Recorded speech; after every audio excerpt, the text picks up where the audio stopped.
फिर वो हताश था, वहीं बैठ गया। फिर उसने एक गाना अपने मोबाइल में प्ले किया जो कभी उसने सुधा के जाने के बाद सुना था। दिल लगा भी लिया, इश्क भी कर लिया, चांदनी रात में हमने तारे गिने। उधर तनु रेलवे स्टेशन आई थी। उसे पता नहीं था कहाँ जाना है। उसके सामने जो भी ट्रेन थी वो उसी में बैठ गई।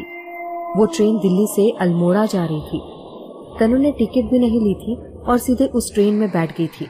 जब टिकट चेकर आया तब उसे पता चला कि ट्रेन अल्मोड़ा जा रही है। उसने अल्मोड़ा तक का ही टिकट ले लिया। अल्मोड़ा तो जा रही थी, पर कहाँ जाना है, किसके पास जाना है, उसे कुछ भी नहीं पता था। अरुण तनुजा को पागलों की तरह ढूंढ रहा था। उसने कई लोगों को तनु को ढूंढने के लिए लगाया था, पर वो सोच रहा था शायद तनु एयरपोर्ट में ही होंगी, पर उसे पता नहीं था तनु पहले ही ट्रेन से जा चुकी है। बहुत कोशिशों के बाद भी उसे तनु का पता नहीं चल रहा था।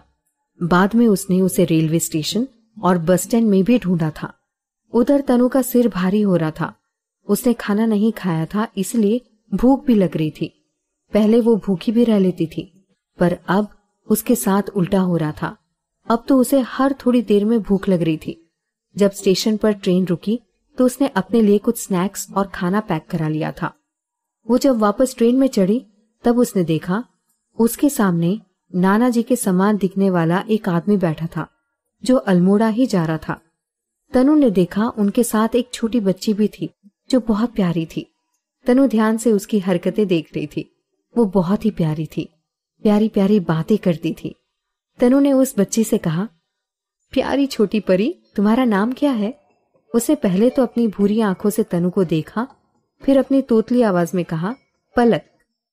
तनु ने मुस्कुराते हुए कहा, तुम मेरे साथ खाना खाओगी?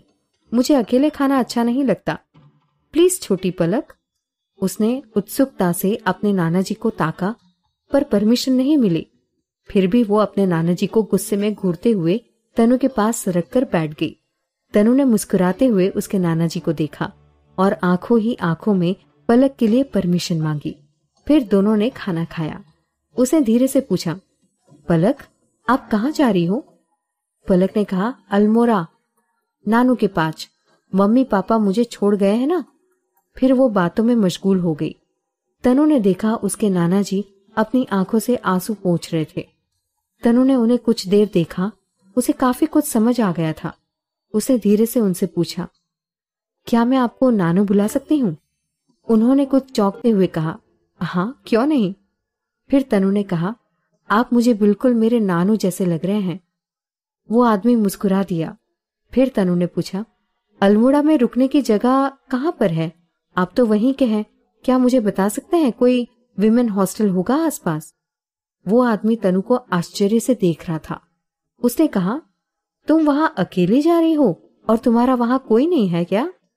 तनु ने अपना सर नीचे कर लिया और उदास स्वर में कहा, मेरा कोई नहीं है यहाँ, मैं अकेली ही हूँ। भाई अभी हॉस्टल में है। उसकी उदासी को समझकर नानू बोले, तुम चाहो तो मेरे घर आ सकती हो। मैं तुम्हें एक कमरा किराए पर दे सकता हूँ। मेरी पलक को भी सहारा मिल जाएगा। तनु खुश हो गई। उसने कहा, ठीक है, मुझे एक ही कमरे की जरूरत है वैसे भी। नानू ने पूछा, तुम वहां पर करोगी क्या? कुछ सोचा है? तनु ने कहा, कुछ दिन का तो इंतजाम है, पर मुझे वहां पहुंचते ही कुछ काम ढूंढना पड़ेगा। नानू ने पूछा, तुम किस तरह का काम करोगी? वैसे मेरा ऑफिस अल्मोड़ा में है, मैं वहीं रहकर काम देखता हूँ। वहां तुम ऑफिस जॉब कर सकती हो।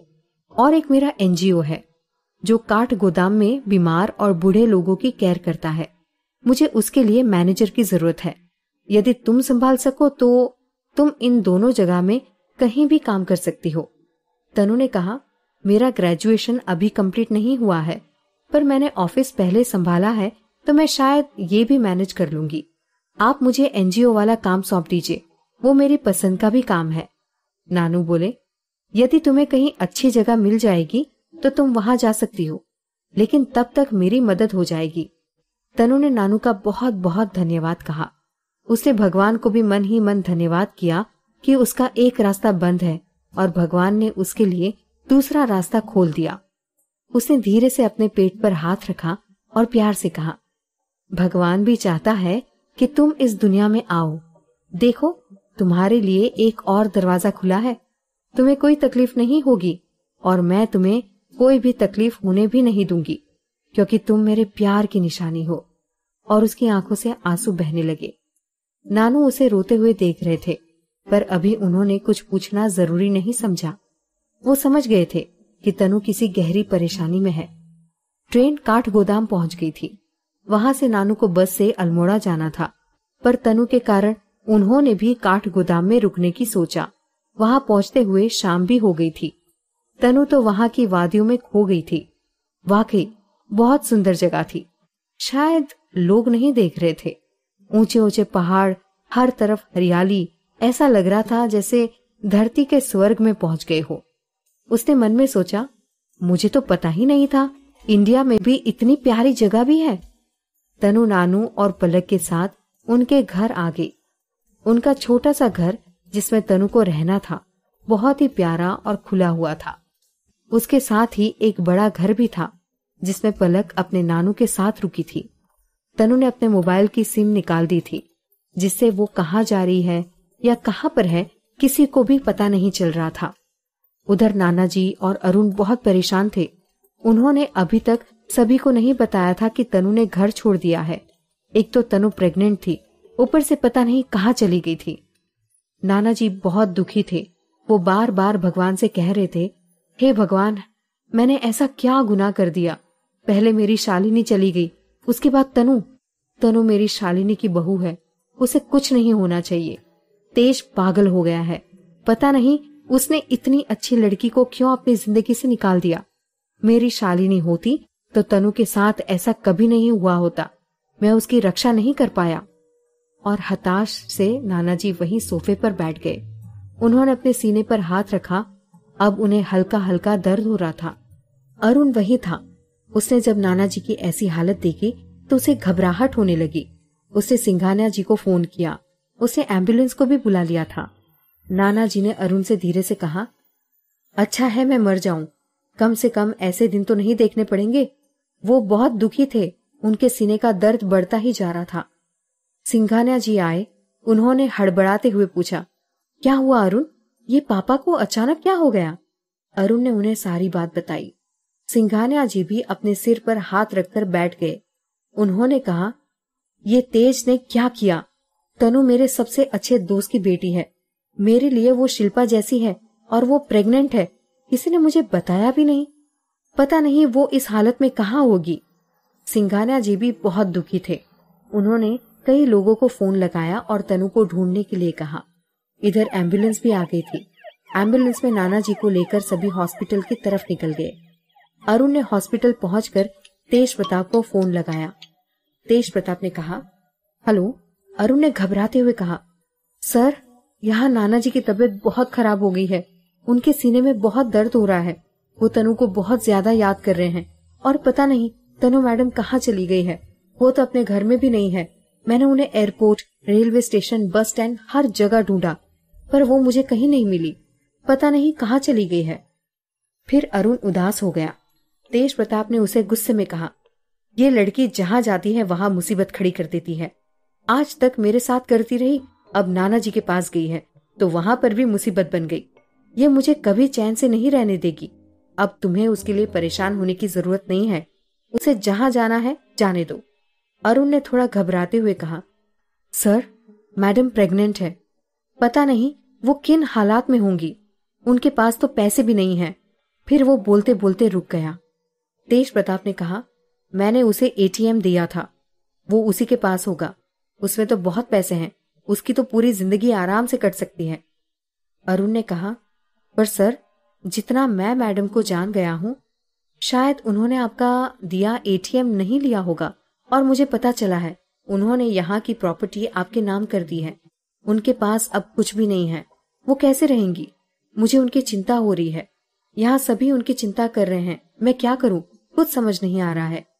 तेज प्रताप उसकी बात सुनकर थोड़ा सा आश्चर्यचकित हो गया। उसने मन में कहा, ये लड़की पागल है क्या?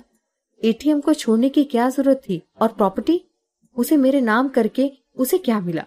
उसे थोड़ी थोड़ी घबराहट होने लगी, पर उसने अपनी घबराहट अरुण के सामने जाहिर नहीं की। उसने फिर कुछ सोचते हुए अरुण से कहा, तुम्हें चिंता करने की जरूरत नहीं है। यदि वो वहां से गई है तो उसके पास कुछ ना कुछ तो होगा ही, नहीं तो। तेज कहना चाहता था पर उसने विक्रम का नाम नहीं लिया। अरुण ने घबराते हुए कहा, सर, मैडम के पास कुछ भी नहीं है।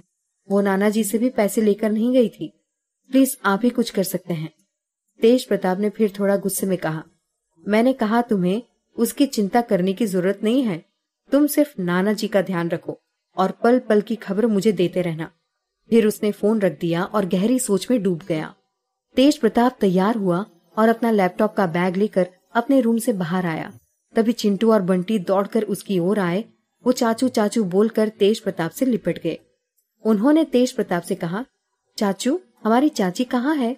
मम्मी ने कहा है आपने हमारी चाची को कहीं छुपा दिया है। हमारी चाची हमें लौटा दो। हमने कब से उनके साथ नहीं खेला। हमें उनके बगैर अच्छा नहीं लगता है। हमारी चाची कितनी प्यारी है। वो हमारा कितना ध्यान रखती थी। देखो, अब हमें कोई प्यार से खाना भी नहीं खिलाता, हमारे साथ नहीं खेलता है। देखिए, किसी को भी हमारी फिक्र नहीं है। आप जल्दी से उन्हें ले आइए। फिर तेज प्रताप ने उनसे कहा, तुम्हें चाची की क्या जरूरत है? तुम लोगों का ध्यान रखने के लिए तो यहाँ बहुत सारे लोग हैं। देखो, तुम्हारी मम्मी भी तुम्हारा कितना ध्यान रखती है। तभी चिंटू अपनी तोतली आवाज में बोला, अरे चाचू, मम्मी को तो मेकअप करना होता है। मैं मम्मी के पास जाता हूँ तो वो कहती है, लो मुसीबत आ गई, अभी जाओ, बाद में आना। बंटी बोला, और पापा के पास तो समय ही नहीं है। हमारी चाची हमारा कितना ध्यान रखती थी। प्लीज उन्हें वापस ले आओ। मुझे पता है अभी आपने उनसे कट्टी कर ली है, जल्दी उनसे दोस्ती कर लो।